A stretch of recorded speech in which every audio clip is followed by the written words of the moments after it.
নমস্কার, আমি অঙ্কিতা সিম্পল লাইফস্টাইলে আপনাদের স্বাগত। আমরা আজকে করতে চলেছি সর্ষে আমড়ার চাটনি। আমড়ার চাটনি যেমন খেতে তেমন বেশ সুস্বাদু।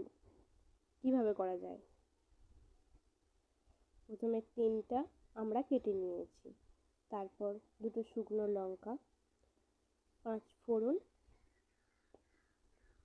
তেল, 1 চা চামচ হলুদ, কালো সর্ষে এখানে ব্যবহার করেছি, চিনি। কিভাবে বানায় দেখা যাক।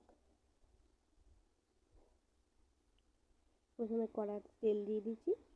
তেলটা গরম হয়ে গেলে 2টো শুকনো লঙ্কা দিয়ে দিচ্ছি, 5 ফোড়ন, দিয়ে দিচ্ছি কেটে রাখা আমড়াগুলো, দিয়ে খানিকক্ষণ এটাকে একটু নুন দিয়ে নেড়ে নেব।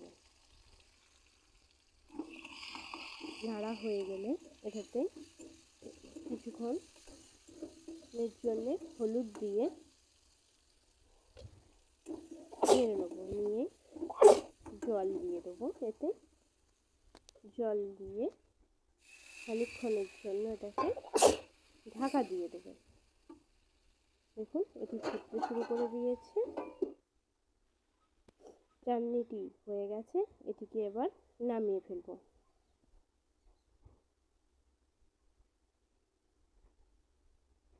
নমস্কার, যদি আমার ভিডিওটি ভালো লেগে থাকে একটি লাইক সাবস্ক্রাইব করে দেবেন, একটু আমাকে সাপোর্ট করবেন। আমার ভুল কিছু হয়ে থাকলে কমেন্টে বলবেন।